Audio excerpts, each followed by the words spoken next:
trust. It's 100%, because it can't be any other way. Marriage used to be like this. When a man and a woman got married in Jewish life, there was no question. You're going to be loyal to each other? You're going to be good to each other? What was the question? Marriage was so serious.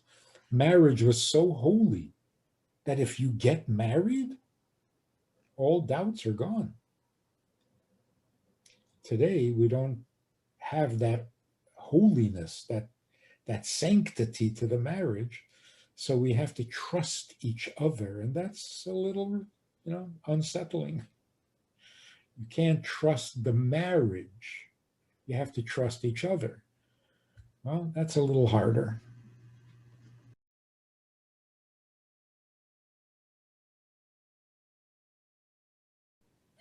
You have a sense of humor. Oh, thank you. and you can joke about the anxiety. Yeah. So you're way ahead of the game. Oh, thank you. Because with a little bit of humor, you can solve some of the most annoying problems. It's got me through. But you also remind me of another joke where say Jews are so guilt-ridden. Yeah. We're so good at feeling guilty that if a Jew doesn't feel guilty, he just blames himself. Yeah, it's probably my fault that I'm not feeling guilty. Yeah. So don't ever lose that sense of humor.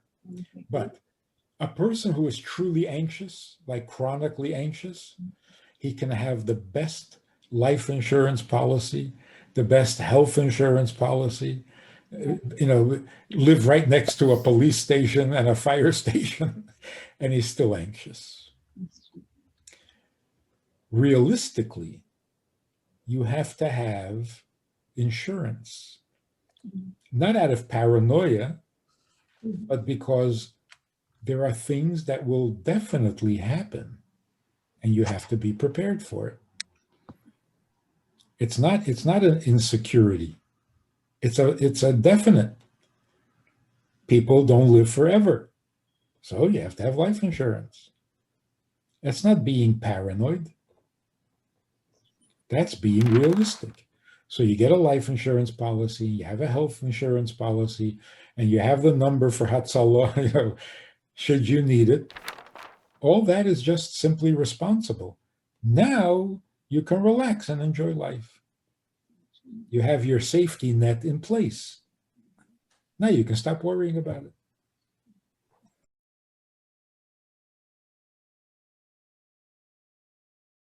Now we're talking about one of the most common forms of anxiety, and that is anxiety of conscience. Guilt. Anxiety of conscience is a little more descriptive, but basically it's guilt. How do I get rid of the feeling of guilt?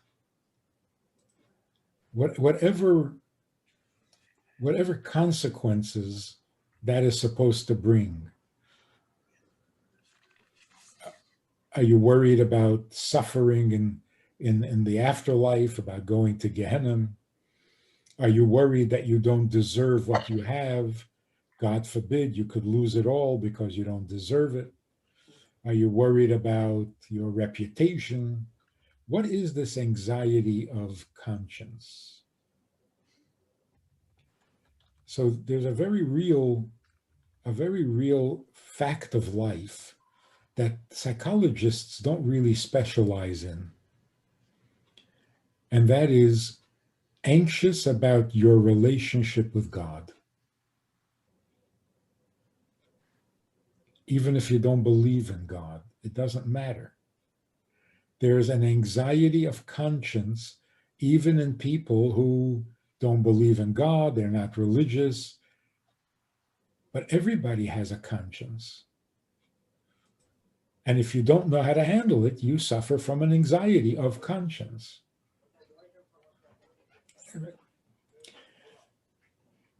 And then you kind of, you substitute your lucky stars for God.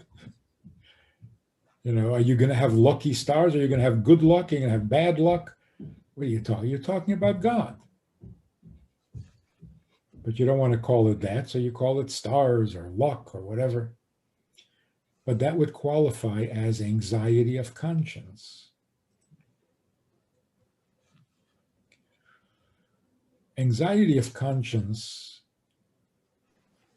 can be misunderstood, misinterpreted as a form of humility. I'm humble enough to admit that I made mistakes and I'm not all good. I'm guilty of many things. Isn't that humble? And now I'm worried that I'm going to get punished and God is going to take away whatever I have or give me stuff I don't want. Isn't that humble? No, it's not.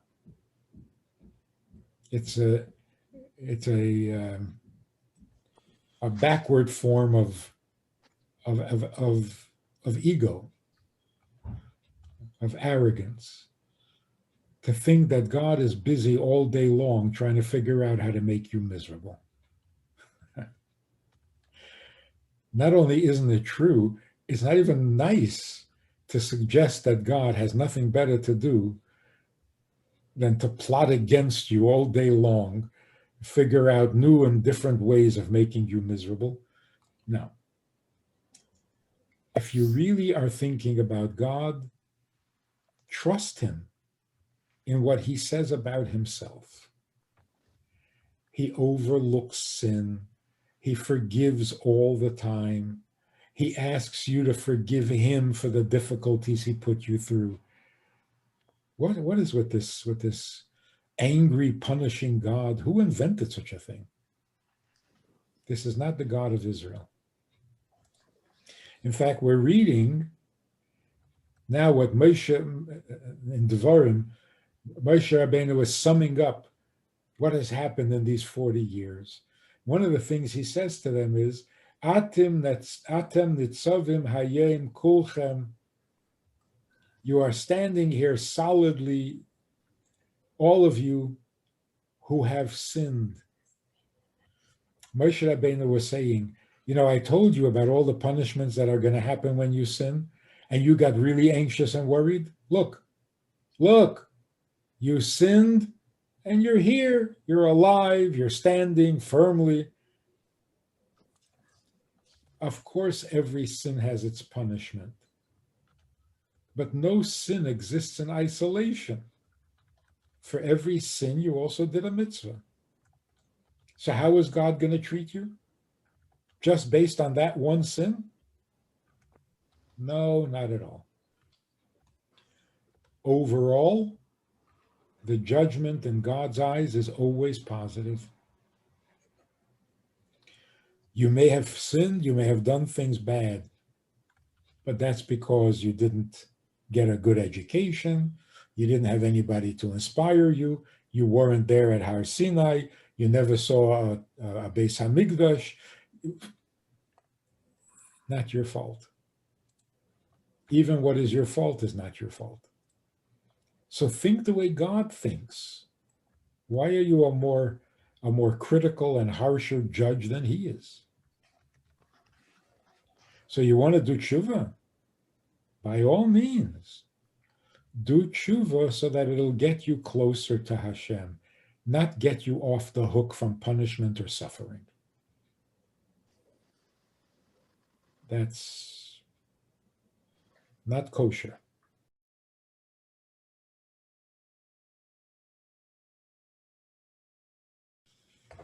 Humor. If you can make a joke about your OCD, if you can laugh about it, if you can tell your friends how funny it is, how extreme it is, how unnecessary it is, you will cure yourself. If you're afraid to laugh at it, then it's getting out of control. It is stronger than you. It doesn't have to be stronger than you. You are the human being who happens to have an OCD habit. You're bigger than it, you're stronger than it, you're more important than it. So if you can laugh about it, you can soften it for sure. You can make it more reasonable. more tolerable, and maybe even get rid of it. It takes a little courage when you have OCD. It takes a little courage to be able to make fun of it, because it sounds like you're making fun of yourself. But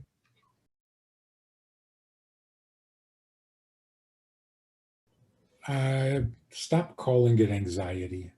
You're bashful, you're a little timid, you're not a social butterfly, and that's who you are, and there's nothing to apologize for. So you're going to go to an event, you're not going to be the center of attention because you don't want to be. And there's nothing wrong with that.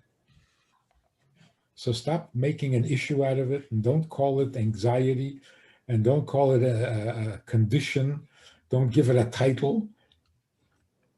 You are who you are. You're a more private person. You're a more bashful person, which is a nice feature. It's an edelkeit. Don't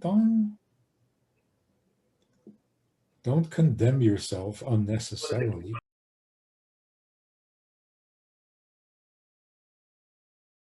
It limits you the same way that loud people are limited. They can't go certain places because they're too loud and nobody will put up with them. So every personality type has its limits. It's okay. You don't want to exchange it for somebody else's limits.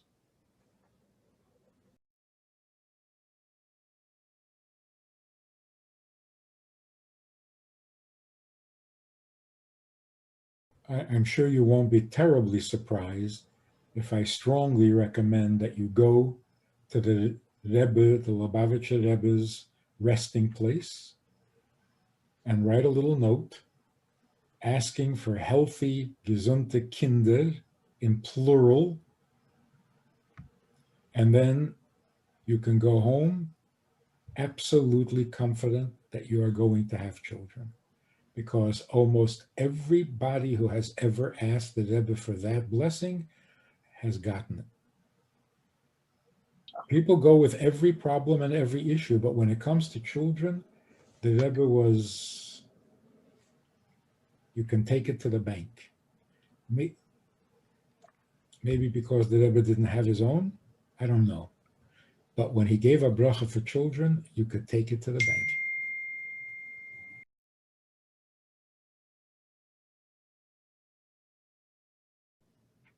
To actually feel that everything is good is a very high madrige, and not everyone can do this.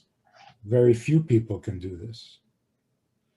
What is realistic for most people is knowing that it's coming from Hashem is enough. I don't need an explanation. Just knowing that it's coming from him makes it acceptable. The Berditchever had a little nigun that he composed called Adudale, which in English means a song about you, du, or di. Mizrach du, Ma'ariv du, Tzofen du, right? Up is you, down is you, east is you, west is you. It's all you. It's you, you, you. When things are good, that's you. When things are not so good, that's also you. And as long as it's you, it's good. It's a relationship. It's a devotion, not an ATM. Eibishter is not a machine where you press a button and you get goods. It's a relationship. A relationship in which he hurts over you and you hurt over him. He loves you, you love him. It's a relationship. Sometimes there's pain in a relationship. Sometimes it's, why do you do this to me? That doesn't mean the relationship is over. It's part of the fabric. If you enjoyed this conversation or this topic and you're looking for more information, or you want to hear it again from another angle, there is a way to do that. And that is in this book. It's all there. Order it from Amazon. You can read it, reread it, and share it.